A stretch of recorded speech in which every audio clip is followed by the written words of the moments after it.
Mas para montar o TCC eu tenho etapas, né?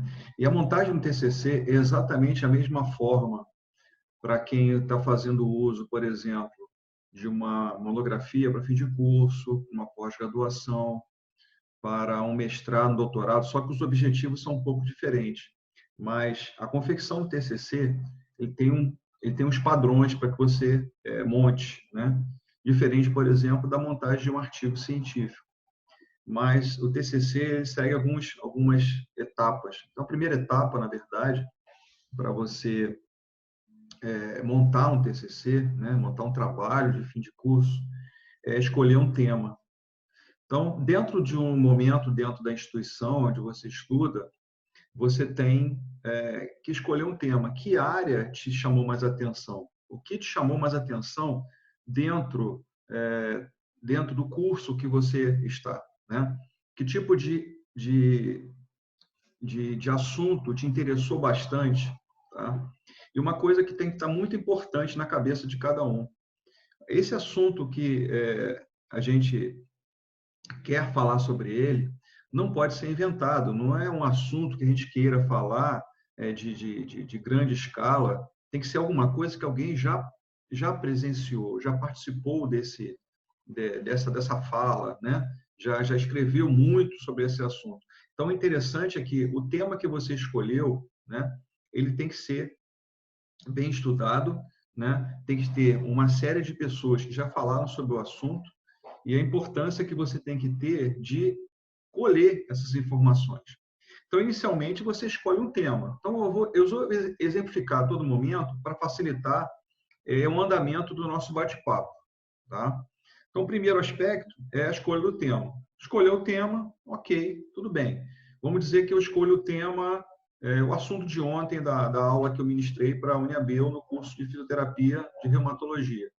Fibromialgia, vamos falar de fibromialgia e vamos ver qual o desenvolvimento que eu vou ter. Então, depois que eu escolho o tema, fibromialgia, eu não vou me preocupar, por enquanto, com o título que eu vou usar. Né? Então, fibromialgia é meu tema principal. Eu tenho que escolher as palavras-chave. Por que as palavras-chave devem ser escolhidas? Qual o motivo de eu escolher as palavras-chave? O motivo é porque em cima dessas palavras-chave serão elas as determinadas para você fazer as pesquisas dentro do material que você colheu. Tá? Então, vamos lá. Dentro de fibromialgia, eu tenho a própria fibromialgia, eu tenho dor, eu tenho cortisol, eu tenho insônia, depressão. Então, existe uma série de palavras, dependendo da linha que você vai seguir, em que eu vou ter essas palavras na minha mão, ou seja, as palavras-chave, que eu vou fazer uso para a minha pesquisa do material que eu vou colher. Então, primeira coisa, a escolha do tema. Nós escolhemos aqui como exemplificação a fibromialgia. Depois, nós escolhemos as palavras-chave. A terceira etapa é coletar dados. O que é coletar dados?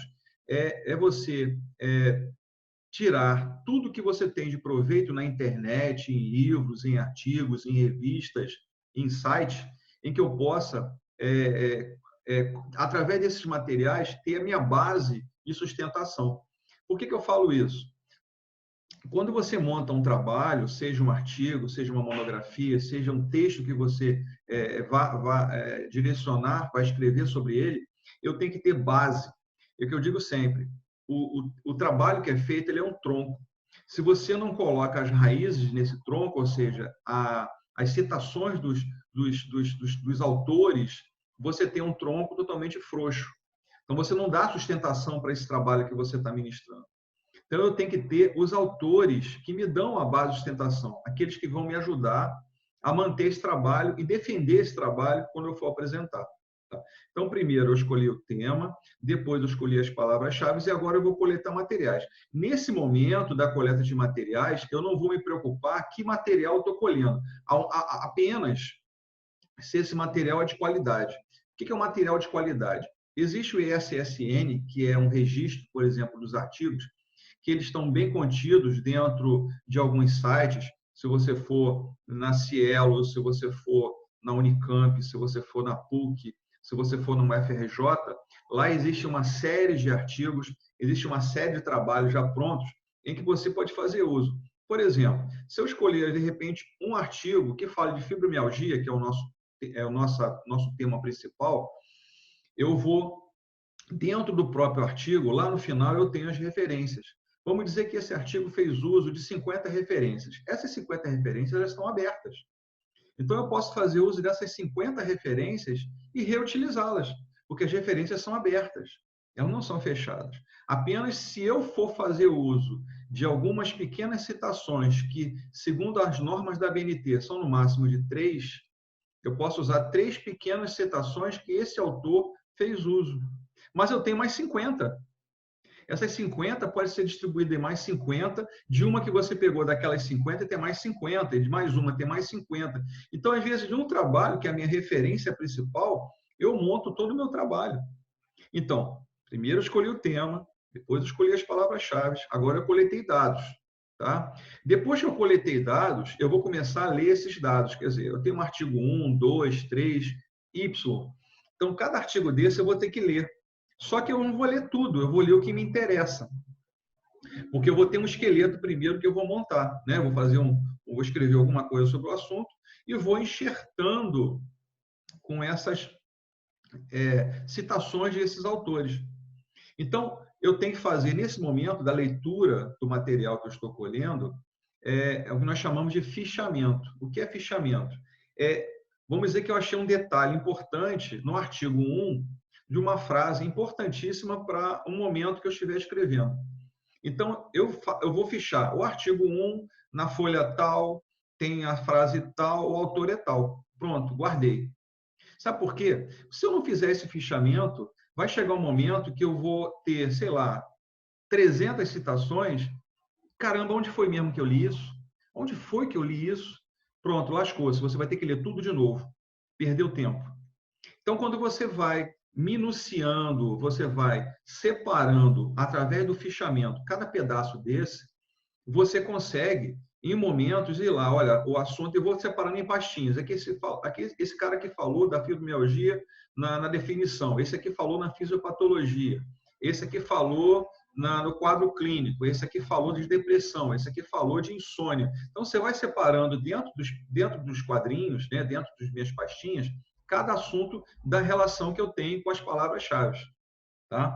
Então, depois de escolher o tema, as palavras-chave, a coleta de dados, fazer o fichamento, a leitura desse material, né? Porque com as palavras-chave eu consigo colocar dentro do PDF e ele vai localizar dentro do texto aonde estão aquelas palavras que eu escolhi. Então, eu não preciso ler tudo, eu preciso ler o que me interessa para me montar o trabalho. Ok? Então, depois disso, além da seleção de dados que você já fez junto com a coleta de dados, né, vou selecionar isso é bom, isso não presta, isso aqui serve para mim, isso aqui não serve. As imagens que você escolheu, você pode fazer uso, mas nunca esquecer. Se a imagem estiver no site, eu tenho que dizer de onde foi o site que eu tirei essa imagem, qual foi o dia que eu retirei essa imagem, que horas foi. Por que eu tenho que colocar na imagem o site, o dia e a hora? Porque todo site, às vezes, eles são modificados. Em algum momento, de repente, no dia anterior, você tinha aquela imagem dentro daquele site. Mas no dia seguinte, o cara modificou e apagou todas aquelas imagens. Mas você registrou isso que estava naquele site. Não há problema nenhum. Tá? Por isso que tem que ter o registro. O site, a hora e o dia. Ok? Bom, depois que você fazer todo esse processo, nós vamos para, além da leitura, né, a separação que nós falamos em relação ao fichamento. Então, eu vou escolher agora, eu vou falar um pequeno resumo, eu vou escrever um pequeno resumo da minha ideia. Por quê? O resumo do trabalho é o meu cartão postal, é o meu cartão de visita, é o que mostra o que é o meu trabalho. Você, quando pega um trabalho, uma monografia, um artigo científico, você lê o resumo, porque o resumo apresenta o trabalho. Então, se a pessoa gostar daquele assunto, pelo resumo, tá? Ele vai dar continuidade, ele vai continuar lendo sobre o assunto. Tá? Então, o resumo do trabalho você deve escrever, e dentro de uma monografia ele tem um limite, no máximo 500 palavras. A se conta, com se conta, e se conta, tudo isso conta como palavra. Então, você tem um limite de 500 palavras para escrever sobre o resumo, quer dizer, o que você quer contar. Só que o resumo ele não fica finalizado no momento que você começa a escrever. Porque dentro do resumo, eu tenho que pensar quais os objetivos que eu tenho do meu trabalho, eu tenho que ter os objetivos principais, né? E os objetivos específicos. Esse resumo, ele não pode estar solto no ar, ele tem que estar, como o nome está dizendo, resumindo o que eu tenho dentro do meu trabalho. Eu estou falando de insônia, eu estou falando de depressão, eu estou falando da sintomatologia, da fibromialgia, eu estou falando como surgiu, como foi descoberta essa doença, né? Se existem dados clínicos para a detecção do problema. Então, isso está tudo lá escritinho, né? Descritivo, resumido, dentro desse pequeno texto, que é no máximo de 500 palavras. Ok? Isso tudo não pode estar solto, ele tem que estar ligado com os objetivos, ele tem que estar ligado com a conclusão. Ok? Então, feito tudo isso, eu vou fazer os meus objetivos. Né? Todo objetivo ele é realizado com verbos intransitivos. Então, existem, se você procurar na internet, existem os verbos intransitivos que você faz uso, que não dão duplo sentido na sua ideia principal de como você vai montar esses objetivos. Tá? Então, por exemplo, entender, a gente não entende, a gente compreende. Auxiliar, a gente não auxilia, a gente ajuda. Tá? Então, existem vários verbos que a gente tem que eliminar. Existe um autor chamado, se não é Cláudio Gil, Edu Gil, alguma coisa assim. Ele tem um livro espetacular que fala sobre os verbos. Tá? Exatamente esses verbos intransitivos, aqueles que nós usamos. Então, ele separa, na verdade, em 3 grupos. Os cognitivos, os psicomotores e os que dão apoio. São 3 tipos de verbos. E eu tenho que fazer uso, pelo menos, de um verbo de cada grupo desses. Tá? Então, depois de tudo isso, eu tenho o desenvolver. Eu vou fazer depois, um outro dia, uma outra live dessa, falando de uma coisa. Eu vou esmiuçar cada tema desse. Estou falando de uma forma generalizada, depois eu vou esmiuçar cada pedaço desse. Então, a outra parte é a conclusão. E, às vezes, a gente não usa nem a palavra conclusão, a gente usa ideias finais, ou conclusões derradeiras, ou ações derradeiras, ou visões derradeiras, ou visões finais, porque às vezes o trabalho não está concluído. Eu, por exemplo, vou exemplificar a mim mesmo. O meu mestrado, quando eu finalizei, a própria banca que está me avaliando, né, disse para mim que o meu trabalho poderia ser dado continuidade no doutorado. O meu trabalho serviria perfeitamente para o doutorado. Então, nenhum trabalho está concluído. Ele sempre tem ajustes. A todo momento surgem novas pesquisas, surgem novos artigos, surgem novos estudos sobre o assunto que você está defendendo. Então, a conclusão, ela também não pode estar solta. Ela tem que estar amarrada com os objetivos, ela tem que estar amarrada com as ideias, né, do resumo, e ela tem que estar amarrada com as ideias que você colocou dentro do seu trabalho. Então, quando você monta um TCC, existem vários ajustes que você não pode deixar solto.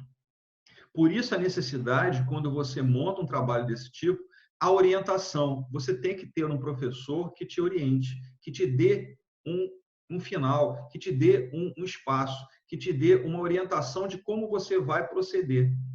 Então, é importante, quando você for montar um trabalho de fim de curso, que tenha o seu orientador ao lado te dando apoio.